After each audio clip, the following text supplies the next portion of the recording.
Assalamualaikum warahmatullahi wabarakatuh.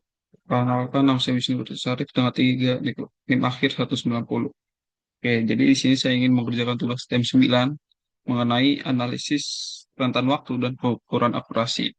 Oke, jadi hal pertama yang harus kita lakukan itu kita harus siapkan datanya dulu. Bisa dilihat sini, saya sudah menyiapkan datanya dengan periode 3 tahun dari 2022 hingga 2024. Dan di sini saya menggunakan dua variabel independen, yaitu biaya pemasaran dan jumlah pengunjung. Dan satu variabel dependen, yaitu total penjualan. Oke, kalau sudah ada datanya, kita salin saja.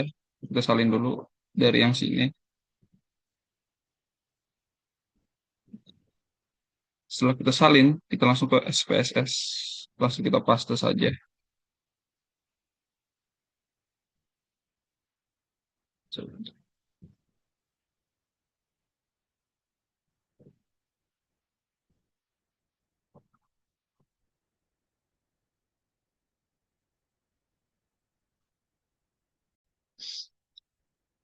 Oke, kita lanjut. Kita salin sini. Nah, kalau sudah kita salin, kita pastikan dulu di variable view, kita lihat. Nah, ini kan masih banyak yang kosong. Pertama kita ubah dari namanya dulu. Makanya tadi ini biaya pemasaran.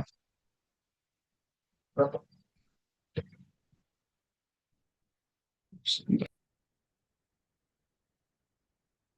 Lanjut. Ini tadi pengunjung.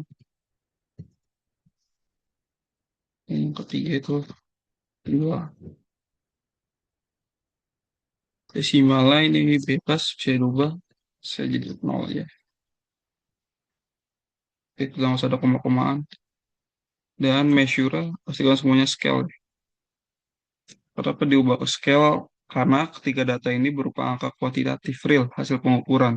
Sehingga wajib di scale agar bisa dikenali operasi matematika penuh dan digunakan dalam rumus regresi linear berganda. Oke, kalau semuanya udah diubah, nah ini kan udah ubah semua, kita langsung ke, eh, sorry, label aja dulu, dan lupa X1, X2, dan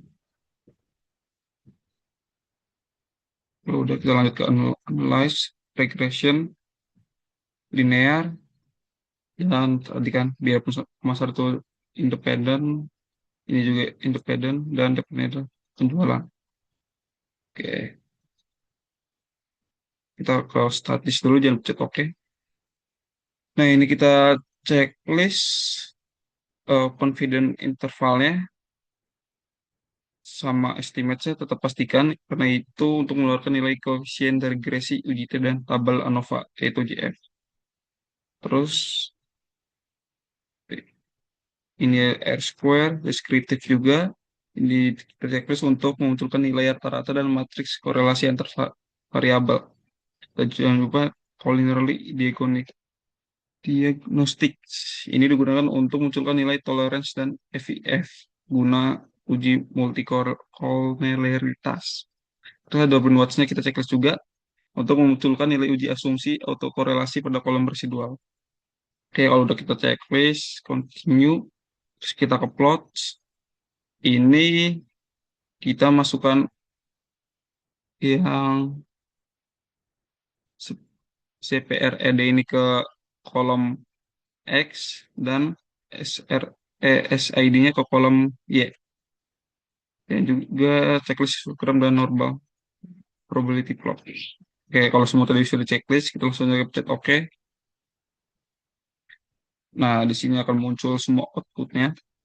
Pertama dari deskriptif statistiknya, ini di sini bisa dilihat standar deviasi penjualannya itu 266,4, terus ada biaya pemasaran itu X1 sebesar 19,33 dan pengunjung rata-rata itu 370,63.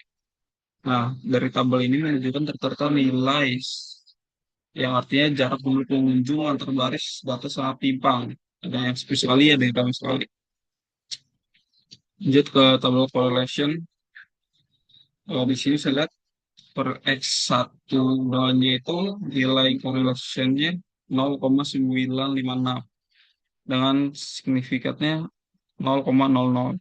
Sementara yang X2 dengannya itu nilai correlationnya sebesar min 0,681 dengan nilai significance 0,000. Nah, jadi hubungan biaya pemasaran X1 dan penjualan itu sangat kuat dan searah. Sebaliknya, hubungan pengunjung dan penjualan itu justru berbalik arah. Tapi apa signifikan yang 0,00 membuktikan hubungan ini nyata atau sangat signifikan. Lanjut ke tabel model sumerinya. Nah, di sini bisa lihat R square itu mendekati satu, berarti kedua data ini sangat signifikan atau valid. Terus ya bisa dilihat di nilai Durbin Watson 1,866, yang dimana berarti dari tabel Sumer ini nilai R square bisa didapatkan, nilai R square berarti biaya pemasaran dan pengunjung untuk mempengaruhi penjualan sebesar 95,3%, yang dimana sisa 6,5%-nya itu dipengaruhi faktor lain. Dan nilai Dubin Watson yang di antara 1 hingga 2,5 ini menunjukkan artinya data ini lulus uji autokorelasi. Kita ke tabel ANOVA, bisa dilihat sini F hitungnya tuh 236 dengan nilai signifikannya tuh 0,00 yang masih di bawah 0,005, yang artinya biaya pemasaran dan pengunjung secara bersama-sama berpengaruh signifikan terhadap penjualan. Maka model regresi ini layak digunakan. Kita lanjut ke tabel coefficients, yaitu uji T. Kita lihat ke paling awal, unstandardized B. Kita lihat sini ada konstan yaitu sebesar 65.736 ditambah X1 yaitu 11.106 dikurang X2, karena X2 sini min berarti kita kurang yaitu 0,037. Jadi ini artinya setiap kenaikan X1 menaikkan penjualan itu sebesar 11.106. Sementara setiap kenaikan satunya X2 itu menurunkan penjualan sebesar 0,037. Jadi keduanya itu berpengaruh signifikan secara individu. Karena nilai signifikan kedua data ini, kedua variabel ini di bawah 0,05. Dan nilai FIF-nya bisa dilihat keduanya itu di bawah 10. Artinya data ini lolos uji multikolineritas atau bisa dibilang aman. Lanjut ke ini, langsung ke tabel residual statis. Bisa dilihat sini jadi rata-rata yang kita dapatkan itu rata-rata residual itu 0,000 dengan standar deviasinya 20,7,67, yang artinya nilai rata-rata atau kesalahan tepat di angka 0 itu menunjukkan model rumus regresi ini sangat presisi dan membagi varians data dengan seimbang. Ada ke grafik histogramnya, bisa dilihat gambar kurva hitam ini membentuk gambar lonceng. Artinya gambar lonceng ini, data ini eh, terdiri, terdistribusi secara normal. Lanjut ke grafik normal, normal p-plot.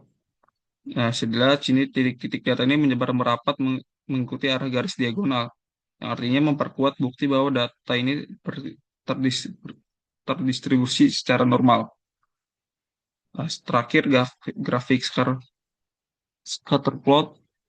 Nah, bisa dilihat sini titik-titik ini menyebar secara acak dan tidak berbentuk pola tertentu. Artinya model regresi yang saya gunakan ini aman dan berstatus bebas dari masalah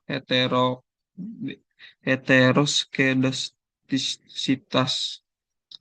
Nah, jadi kesimpulan dari semua ini, jadi kesimpulan dari data yang kita SPSS-kan ini, data ini memiliki kelayakan data yang sangat aman. Karena model regresi yang digunakan ini sangat sehat dan layak secara visual, yang bisa kita lihat di grafik histogram dan pipo tadi, data terbukti terdistribusi secara normal.